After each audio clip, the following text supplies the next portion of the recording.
la improvisación sigue siendo una regla en estos eventos, ¿no?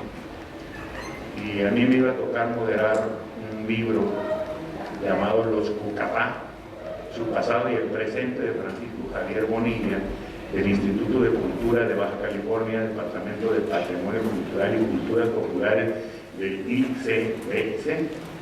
Se iba a ser comentado por Mónica Michel Medina, del Instituto del Desierto Sonorense. Parece ser que, cuando menos, el autor del libro no vino, y al estilo de la improvisación total se incorpora una obra más cercana, es una obra sí, cercana a nosotros los sonorenses, que se denomina La vida cotidiana en Sonora, 1850-1880, de mi querido maestro Leopoldo García Ortega. Esta obra me tocó, generosamente me dijeron que la leyera el año pasado, en septiembre, octubre, y la disfruté. Son ciertos detalles ahí que me llegan a mí más como persona encargada de notar las cuestiones culturales acá de esta zona hermosillense, de estas regiones, más el norte de Sonora, y el libro me gustó mucho. Ayer que me dijeron que lo presentara, pues le dije, no, pues yo lo leí en septiembre, pero pues no he seguido, no he dejado de leer otras cosas y pues no traigo toda la información. Sin embargo, fui perdonado y decidimos el beneficio de que nuestra querida amiga, la doctora María del Valle Borrero Silva, fuese la presentadora. Ella es parte, como ustedes saben, del Colegio de Sonora, y pues nos hará el honor de brindarnos su docta opinión al respecto. Y sobre todo el señor autor, que está aquí a mi siniestra. Adelante. Muchas gracias, buenas tardes. Tú supiste y pudiste decir que no, yo no pude. Entonces, el asalto académico al que fui objeto ayer,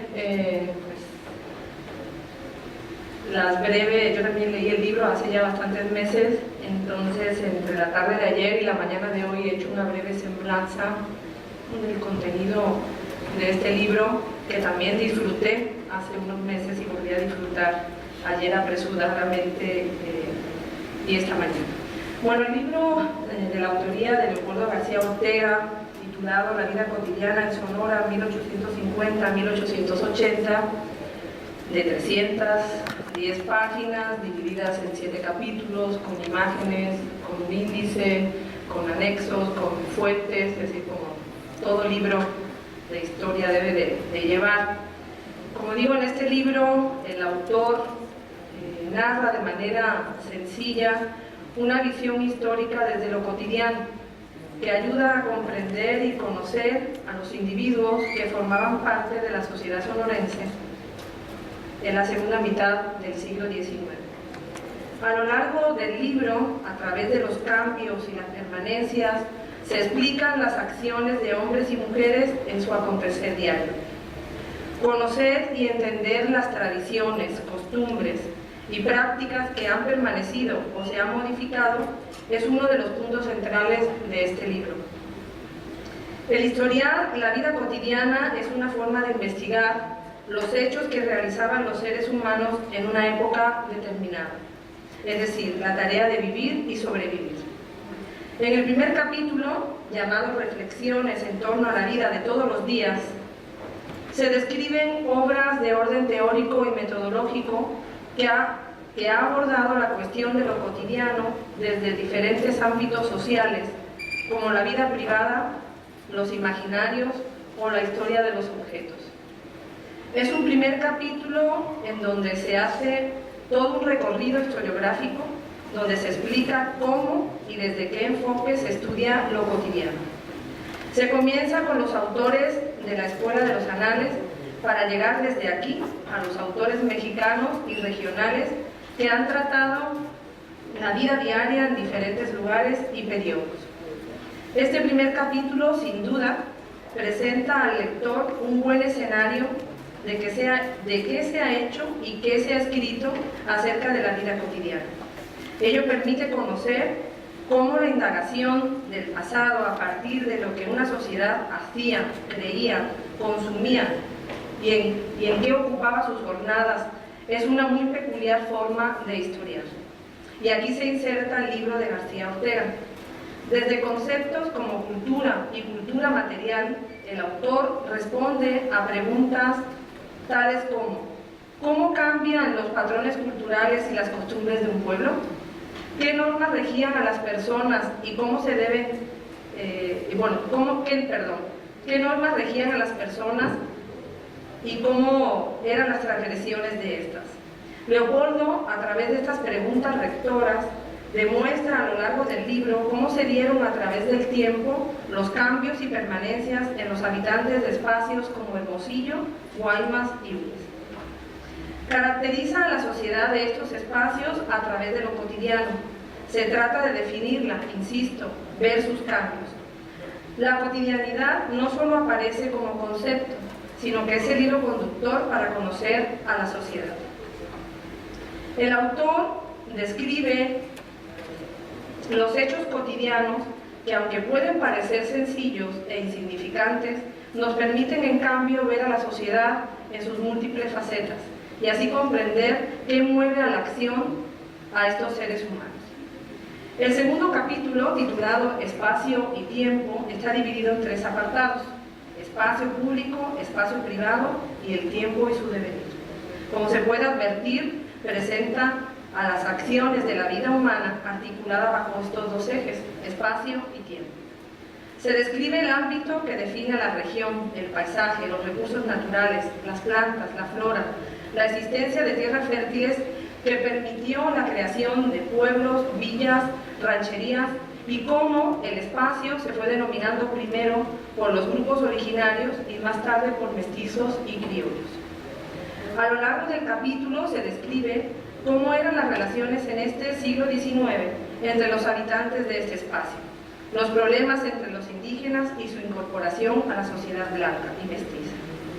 También se describe cómo eran los centros poblacionales, qué actividades económicas y otras de distinta índole se llevaban a cabo en Hermosillo, Ures y Guaymas, que son el escenario del que se ocupa el autor para describir la vida cotidiana.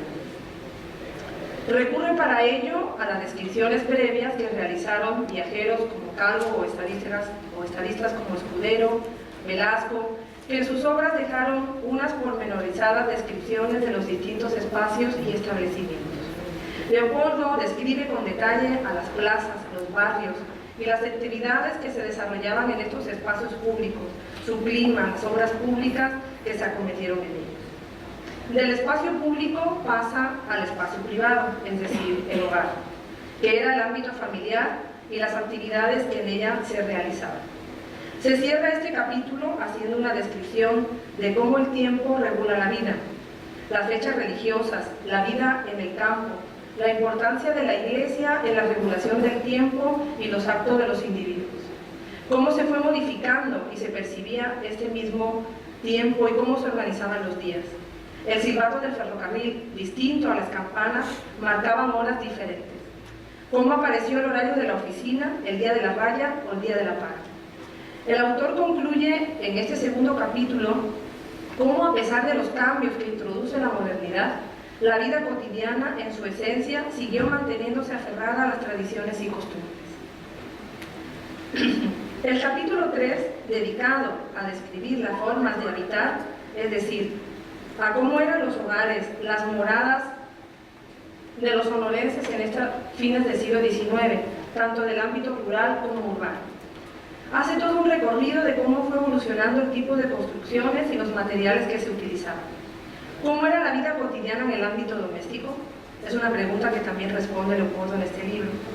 También, como queda reflejada en este capítulo 3, y lógicamente ello está muy relacionado con la familia, su estructura y jerarquía y división del trabajo. Se describe con lujo de detalle el uso de enseres, enriquecido el texto con fotografías que dan cuenta de todo ello. El capítulo 4 se ocupa de cómo se fue transformando la vestimenta y el ajuar, desde el diseño y materiales usados para ello, como la forma de confección, los colores y los estilos, marcan cómo los colores, los estilos marcaban toda una época y tienen una estrecha relación con lo religioso, lo militar, lo institucional y lo público, y obviamente con lo íntimo. La ropa es reflejo de a dónde se pertenece, a qué grupo social se pertenece. Es parte de la cultura material de la sociedad y nos ofrece desde el punto de vista económico una visión consumista. Hay descripciones a lo largo del capítulo de cómo se arreglaban las señoras para asistir a distintos actos de la vida cotidiana, a la compra, a un bautizo, a una reunión con sus amigas, etc. El apartado dedicado a los enseres nos ofrece un detallado panorama del tipo de herramientas, joyas, armas, utensilios de trabajo que ocupaban un lugar primordial en la vida de los sonorenses.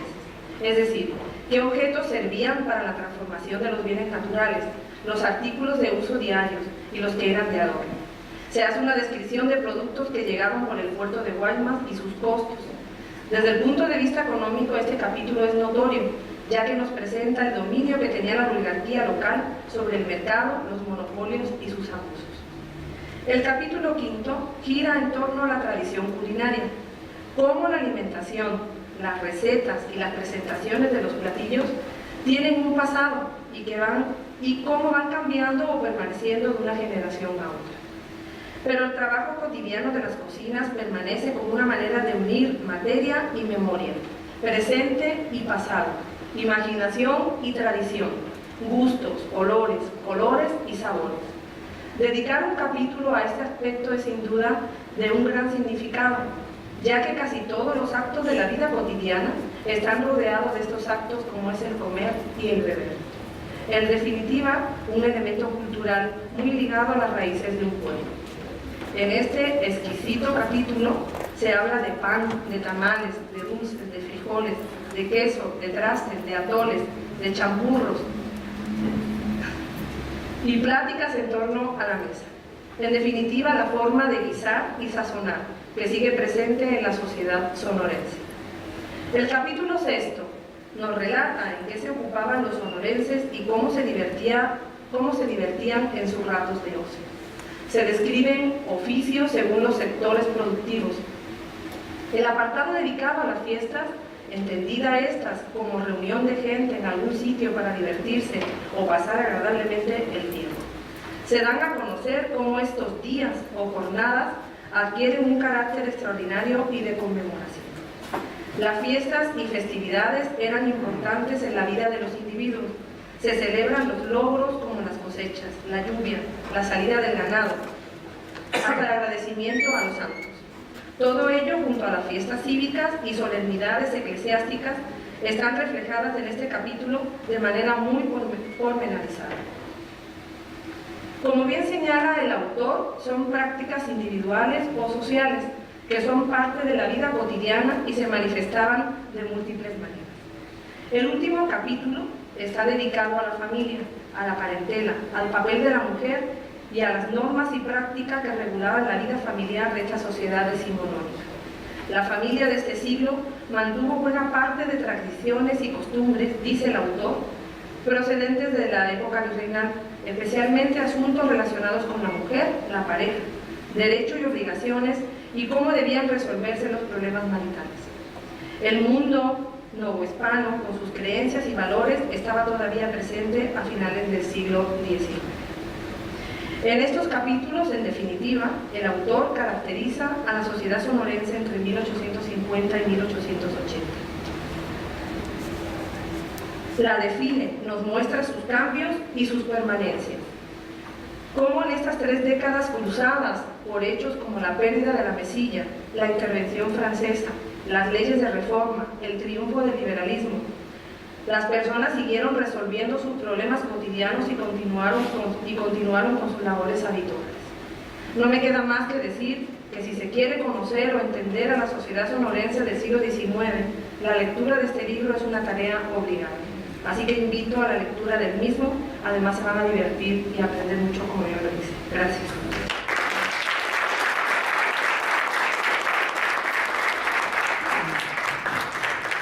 Gracias, María. Es curioso que este libro va de los 850, al 880, que es prácticamente el 80 cuando se inicia la construcción del ferrocarril de Sonora entre Guaymas, y se inventan las dos ciudades que no existían, o pueblos en aquel origen, Nogales. Y evidentemente la llegada entre el 80 y el 82 del ferrocarril de Sonora hace cambiar mucho, digamos, la vida cotidiana de los sonorenses de aquella época, y adquirimos ahí unos cambios sustanciales en el habla, adoptamos una serie de, que podría llamarse pochismos, de pichel, de jumper, de yompa, y cosas por el estilo, así. Pero era otro catalizador que se introduce en la sociedad, que está esperando también por ahí otra vez que Polo se ponga a trabajar. De buena fe lo digo, no, siempre lo hace, y nos dé también esos impactos que sí, yo creo que sustancialmente caen dentro de esta sociedad. Ahora tengo entendido que hay un PowerPoint, ¿verdad? Del maestro.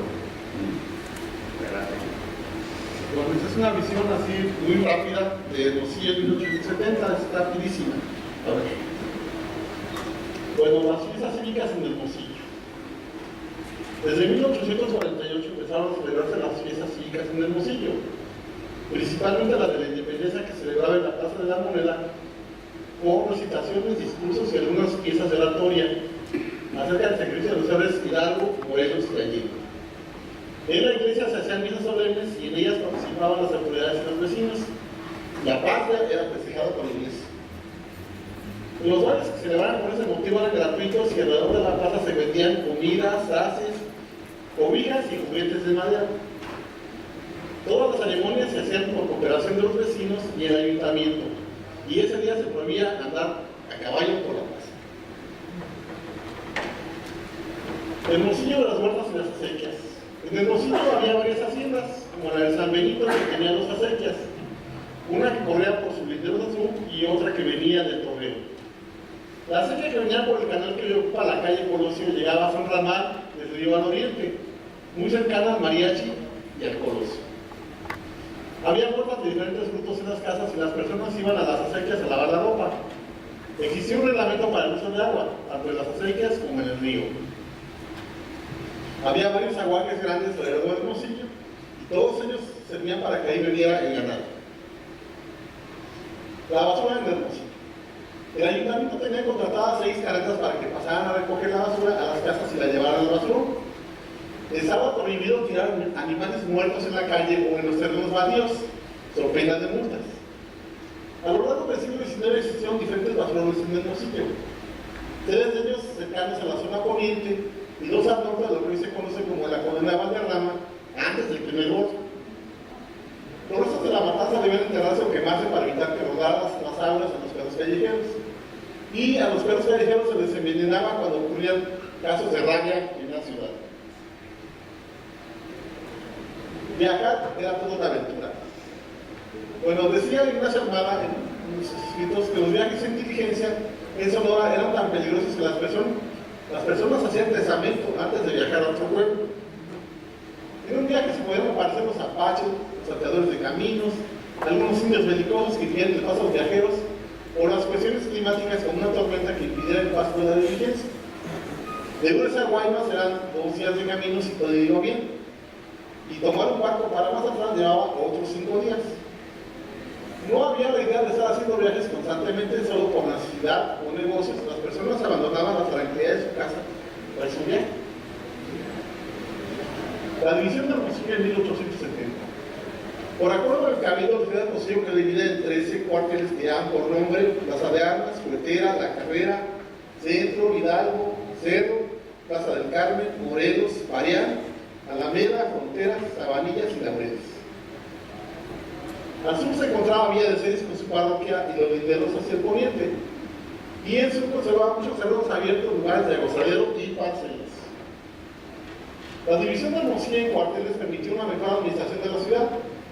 Todos los vecinos estaban localizados según sus domicilios y la policía podía hacer mejor su trabajo. El ayuntamiento deseaba la modernización de la ciudad y diversos cambios en la higiene y salubridad. por lo cual dictó diversas ordenanzas para que las calles se mantuvieran limpias. Las antiguas calles del Hermosillo. Hacia 1876 se recomendó que se revisara la nomenclatura de las calles del Hermosillo por parte del Cabildo.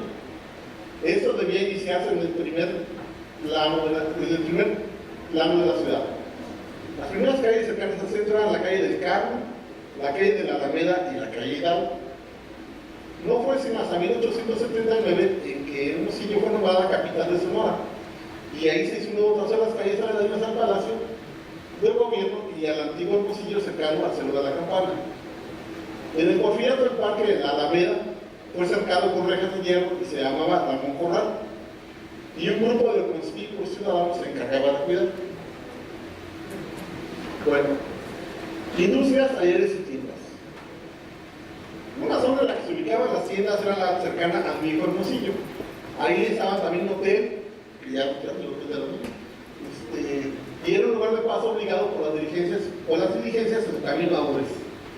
En la zona poniente, en unos amplios llanos, estaban varios hornos de carbón, varios hornos de cal y depósitos de leña y piedra buena. En la ciudad había taunas que molían el trigo y panaderías que horneaban el pan. Las técnicas de hacer el pan francés fueron asimiladas de manera diferente por los jugadores. Nosotros que aquí el pan francés tiene otra forma, otra contexto. En algunas calles céntricas se encontraban talleres de costura, de talabartería, arreglo de carretas, herrerías, carpinterías y otros talleres. Hermosillo y la gente. En 1870 Hermosillo contaba con 9,000 habitantes, pero todavía era una ciudad apacible y tranquila, con las paredes exteriores de las casas pintadas de blanco y algunas banquetas de piedra. El viejo Hermosillo, con sus calles conducidas al centro de la ciudad, la Alameda o el río. Una construcción que obtuvo un grupo del rastro municipal en 1870. Con las lluvias abundantes en temporada, algunas zonas de Hermosillo se inundaban.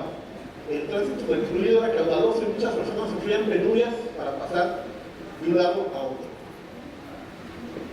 En 1870, el prefecto Islas decretó unas ordenanzas para que se tuviera higiene y cuidados en los lugares en los que se vendía comida en Hermosillo, que no estuviera podrida y que no engañaran a los clientes con los precios. La vida desde el Cerro de la Campana. Desde el Cerro de la Campana se podía observar todo el paisaje de la ciudad y advertir a los poblados en caso de algún ataque de los apaches o de incendio de alguna casa. Cerca de Hermosillo se van algunas rancherías y poblados pequeños como Pozo de Crisanto, la Mesa de Seri y Belleseris. El punto más alejado hacia el poniente era el Torreón. Al lado sur del cerro pasaba el río y a veces rebosaba el agua. Había que pasar hacia el otro lado de una lancha o esperar que bajara el nivel del agua. En invierno caían las equipatas y se podía hacer una segunda siembra de trigo si el tiempo lo permitía. De la vida cotidiana. En el periódico La Estrella del Occidente se publicaban semanalmente los precios del trigo, de la harina, de la panocha, de la carne, de la machaca, de la manteca, del frijol y otros comestibles, para evitar abusos. La vida en las casas se expresaba en un espacio lleno de plantas, gallinas, patos y otros animales. Este era un símbolo de abundancia junto con los árboles frutales. La vida social tenía su prolongación en el hogar donde se invitaban a los vecinos a tomar café y platicar. Algunos fumaban mientras otros opinaban sobre la situación del pueblo. El ayuntamiento en 1872 puso a la venta una serie de inmuebles cercanos a la hacienda San Benito y derribó varias casas que se encontraban en mal estado. Con la creación de los 13 cuarteles se inició también el alumbrado de aceite en algunas calles. Ayuntamiento y política. El cabildo se reunía mensualmente para ver los pendientes, peticiones, concursos y propuestas. Los participantes del cabildo tenían que saber leer y escribir, así como algunos asuntos de leyes. El encargado del archivo debía de saber manejar la papelería y ordenarla. Entre 1870 y 1874 se hicieron varias ordenanzas de policía en el gobierno, relacionadas con panteones, panaderías, molinos, carretas, 3 remates de caballos, una ordenanza para las mujeres públicas, una ordenanza para los juegos de azar y 2 permisos para escuelas. Una vez al año venían los agrimensores a Hermosillo a trazar croquis y planos de las sierras. Algunas veces resolvían pleitos mediante cálculos con cordeles y tasaban las extensiones de su precio actuando como evaluadores. Salud y vida en Hermosillo. Las boticas en Hermosillo tuvieron su clientela con los conocimientos de las personas que se tomaban los medicamentos o fórmulas para aliviarse. En los casos en los que alguien se moría en su casa, se tiraban las cobijas, la cama y los enseres que versaban difunto, y las ropas se daban a las personas pobres. Había toda una serie de remedios modernos que la gente se tomaba. Un cambio en las mentalidades empezó a ocurrir después de la intervención francesa, tal vez por los temores de una gran epidemia o por los temores de verse contagiados por los viajeros que pasaban por Hermosillo. Las epidemias se alejaron de Hermosillo y no regresaron hasta el Porfiriato con la epidemia de fiebre amarilla. ¿Sí? La oligarquía y los notables en Hermosillo. Hermosillo siempre ha tenido una presencia económica y política en el estado de Sonora. Algunos historiadores se han equivocado al decir que solo desde 1879 esa ciudad es importante, ¿no? El solo estudio de las casas comerciales y las zonas de comercio del estado desmiente tal afirmación. La oligarquía y los notables prosperaron gracias a la ubicación privilegiada de Hermosillo. No es sobre el triunfo del grupo de los valles sobre el grupo de la sierra, es la ubicación geográfica y los avances económicos y sociales lo que posicionó Hermosillo como una ciudad importante. La Casa de Moneda de Hermosillo fue un efecto importante lo mismo para la fundición y acuñamiento que para el ensayo minero. Por tanto, por un motivo también es importante esa casa en esa ciudad. ¿Sí? Hermosillo, capital de Sonora. La celebración de los 100 años como capital de Sonora estuvo llena de asuntos inexactos. Bueno, en 1979 todavía se privilegiaba la historia de bronce y la historia política. Las crónicas todavía estaban presentes entre todos los presentes y se propuso que sean algunas obras que quedaron inconclusas e incompletas, como las calles de Hermosillo de la incompleta la obra. ¿Sí? En realidad no se trabajó bien la historia de Hermosillo. Todavía quedan muchas preguntas por contestar, sobre todo si tomamos en cuenta que se ha trabajado poco el archivo de Hermosillo. Sí, el archivo municipal que está allá en la comandación. Quedan fuera las ordenanzas municipales, los datos de colección del gobierno, los datos de propiciamientos, los decretos de creación de parques y jardines, las actas de cabildo, los decretos extraordinarios. Eso nomás así. Bueno, la modernidad y la ilustración. Todos los gobernadores de Sonora y los alcaldes de Hermosillo desde 1876, año de la caída de Pesqueira, han soñado con convertir a Hermosillo en una ciudad moderna, con gran dinamismo económico y con gran apertura al comercio y al tránsito de personas. La oligarquía y los notables han hecho hasta lo imposible para que sigan las costumbres pueblerinas en esta ciudad. No desean tener ninguna competencia en lo político y lo económico. Por eso cuando llegan agentes económicos fuertes, aplazan al comercio o a la pequeña industria local. Ese sueño de la modernidad trató de cumplirse en el Porfiriato, pero no se logró debido al anclaje ideológico que se encuentra en la primera etapa del siglo XIX. Muchas gracias.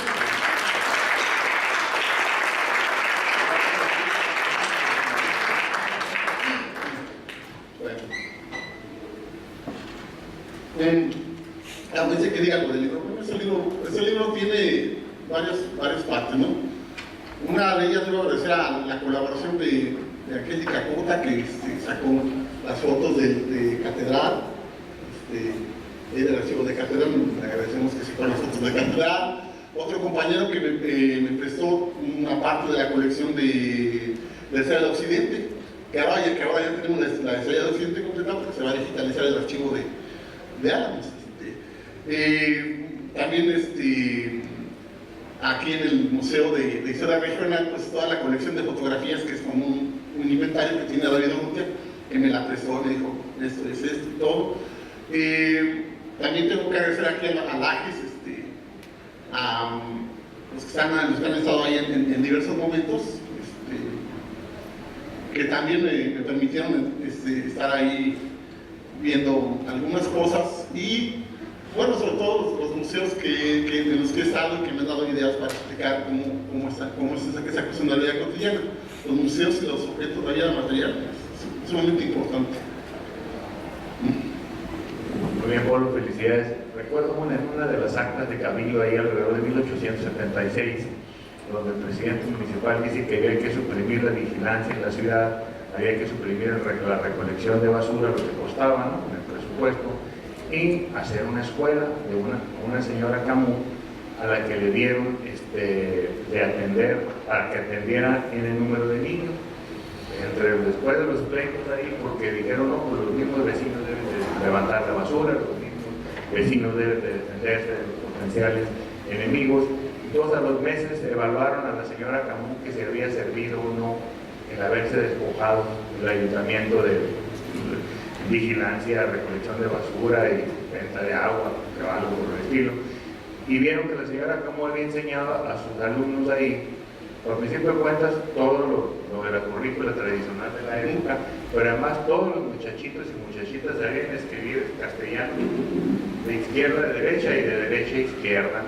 Quedaron sorprendidos todos ahí. Yo creo que algunos no sabían leer todavía ni escribir como escribían esos niños, pero en este tiempo sucedían cosas así, donde, por ejemplo, se compra la casa que después don Venustiano Carranza habitó en la calle hoy Pedro Moreno, llegó en 1913 a la muerte de Madero, y a él en 1880 más o menos se la habían comprado a don Ramón Corral, y también.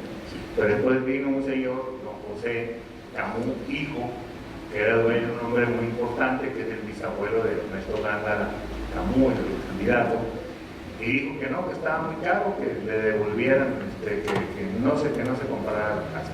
Total que nunca llegó a tener propiamente en esos tiempos la posibilidad de un espacio propio, como el que se tuvo hasta mediados de los 40 con el general Abelardo Rodríguez, que es el palacio que tenemos actualmente.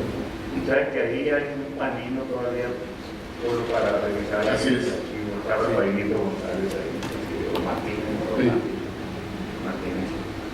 Pues cedemos el uso de la palabra al público, toda confianza. Polo está deseoso de contestar algunas inquietudes. No hablaste de los pleitos, de los que andaban a caballo en las fiestas y atropellando gente y todo, jugando a las argollas, por el estilo. O sea, para recibir un listón en color de una dama bella, supuestamente bella, y un beso de pilón por haber saltado a caballo corriendo por la calle con un tipo, una de las argollas y colores. Adelante, compañero. Sí, solamente para mencionar, cuando se separaron el estado de Occidente, Sonora y Sinaloa, Hermosillo fue la capital. Creo que 29, fue en 1929. Y después volvió a Juárez y ya el 79 fue cuando regresó Hermosillo. El 31, ¿no? El 31. Y que es el nacimiento propiamente del estado. Sí. Que ya venía desde octubre del 30 en el Congreso de la Unión. Los límites que han definido entre Sonora y Sinaloa, creo que fue en los 60 estaban peleando parte, 60 del siglo pasado, peleando parte de los límites ahí. Sí, sí. Perdón, otro comentario. Dentro de las referencias al poniente Hermosillo, mis papás mencionaban, son de principio del siglo XX, la iglesia vieja, en terreno de donde está la presa ahorita. Y al este. Sí, perdón, al este, al oriente, sobre, obviamente podemos usar la presa, era una referencia importante de ahí la calle Reforma en los 30 todavía no pasaba la ciudad de ahí, de la Reforma, hasta ahí iba, y seguían campos, y allá la iglesia de San Antonio, que tiene 10,000 reconstrucciones y que algún día podrá ser recibida la última.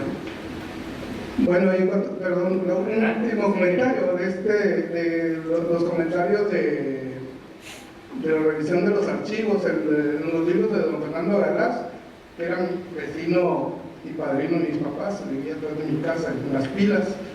Él en su libro hace una revisión exhaustiva de contratos, de compraventa, en su libro muy exhaustiva desde los 1830 y tantos hasta las primeras décadas de 1900.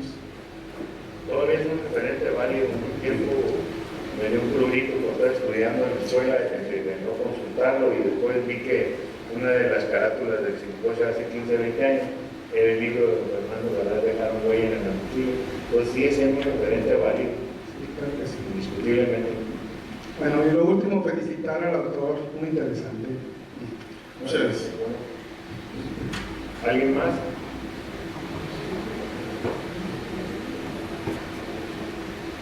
Las fritangas, ahí mencionan en el libro que son pueblos que comen maíz frito, ¿no? Con manteca, ¿no? Los tacos, tostadas, todas esas cosas. Eso es nacional, ¿verdad? O sea, es una costumbre nacional, pero que todavía conservamos Sí, todos los pueblos del país. inclusive en la ponencia que dieron sobre los cambios en la alimentación, tú te vas a dar cuenta que se cambia la manteca por el aceite, pero siguen los mismos procesos de freír. Y el mito de la carne asada, los periódicos de los 40, a mediados de los 40, te hablan de barbacoa, te hablan de otro tipo de guisos, te hablan de comida china, el chino velado, que desde 1940 o antes sigue dando el mismo menú todavía. El chino ya no está, pero el menú es el mismo todavía, ¿no? O sea, sin embargo, desde el punto de vista de fuera, parecería que la carne asada mueve a este país, bueno, a este estado, perdón. Hoy sí lo mueve, pero en aquellos tiempos, las veces que he llegado a encontrar en los 40, en las efemérides de Jesús Ortillón, que las deben de consultar en internet, que son magníficas, muy completas, se habla carne asada tipo Nogales.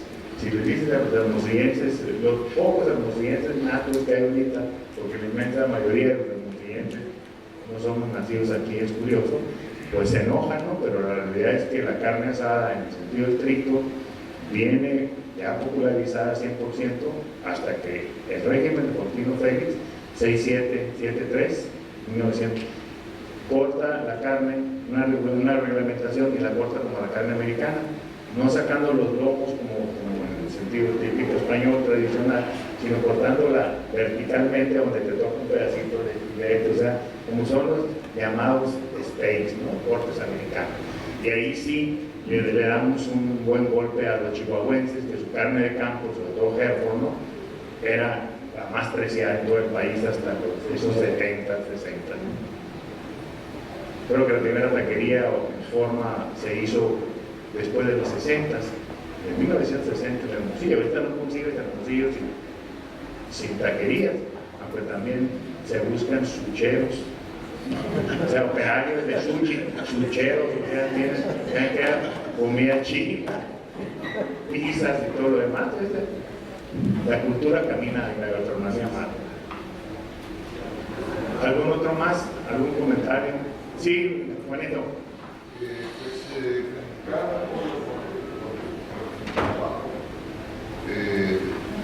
Siempre es difícil hacer un trabajo de este tipo, porque las fuentes nunca te dicen cómo hacer ese trabajo, ¿no? Entonces te requiere mucha imaginación y mucho trabajo de investigación. Felicitarlo primero. Y también quisiera que nos hicieras también una semblanza o acerca de las huertas de naranjas, que todavía hay vestigios por acá en el poniente de la ciudad, ¿verdad? Del Mezquital, por ahí quedan todavía vestigios de esas huertas de naranja que había.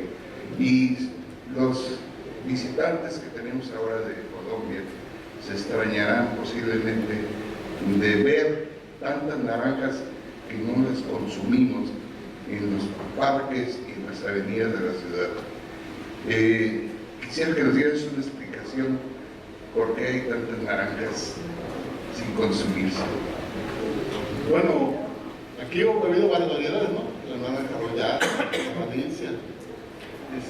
Pero fundamentalmente las naranjas, por ejemplo, en algunas partes eran así como de... para que dieran sabor, pero no eran, son naranjas agrias. O sea, no... Salvo que tú las agarres y hagas porque es un dulce muy sabroso porque son naranjas agrias. Hay unas técnicas también. Pero anteriormente la naranja huertas son naranjas. Todas las naranjas que se consumen, por ejemplo, en la costa, no son naranjas agrias.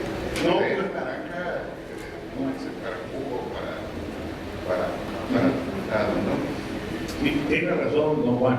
El hecho de que existían de las dos, ¿no? Una aparentemente eran como una especie de ornato, sobre todo la calle Cerdán llegó a llamarse de los naranjos, y era naranja esa agria que no se come. Sin embargo, si usted consulta, como lo ha de haber hecho ya, el álbum directorio de Sonora de Federico García de Alba de 1905-1907, ahí se mencionan los señores Lucas y Felipe Pavlovich, que exportaban naranja hacia Estados Unidos y hacia otras partes, y entre los cuales, como prueba fehaciente de haber comido esas naranjas, era don Gilberto Escobosa, que era el padre de don Gilberto Escobosa, era cuñado de estos señores. Los Pavlovich estaban casados con unas Escobosas, y el padre de don Gilberto, y a él, a don Gilberto, le tocó ir acompañando a su padre chamaquito a vender naranja de la buena, no naranja esa agria, a Sinaloa, hasta los mochis y todo en el tren, que ya había tren a partir del 27, 1927. Entonces hay los dos aspectos de eso. Porque hay tantas naranjas, pero pues podrán comerse en mermelada, gourmet, ahora se usa ya, aunque no tengamos el pan francés y se llame bolillo, se llame de lo que esté tanto, en mi tierra, en el sur, en el Mayo, pues se llama vapor, lo que es el pan bolillo, el virote de aquí. Tan claro, porque cuando lo metían al horno de leña, le echaban agua para que se pusiera la cresta de arriba dura con la humedad. Por eso le llaman vapor, y en otras partes donde lo mencionamos, pues se ríen de los otros maíz, pero el pan está bueno. No, maestra. un comentario sobre la naranja agria. Es que la dulce hay que injertarla. Si sembras una semilla de naranja, te va a dar una naranja agria. Entonces, claro que en las calles no van a poner naranja injertada. Bueno, primero felicitar al maestro por su libro y hacer, quizás yo como público en general, no me dedico al negocio de la historia y de la cultura, que se incluyan este tipo de discusiones, este tipo de foros en fiestas como el PITI, como lo que es el FAOT, para que todos descubramos lo rico que es la historia de Sonora, y que la generación de nosotros que somos los X, los Y, los millennials, nos llaman, ahora ya no sé cómo, podamos descubrir cómo Hermosillo creció, cómo se crió y cómo llegó a ser, quizás ahora lo que dijo el maestro más importante, el paso entre el valle y la sierra. Porque para mí Hermosillo visualmente y gráficamente es el paso entre el valle que viene de allá, Obregón, Guaymas, hacia la sierra, hacia Ures, y hacia el norte con Estados Unidos. Perdóname que trate de abrir un poco más de luz.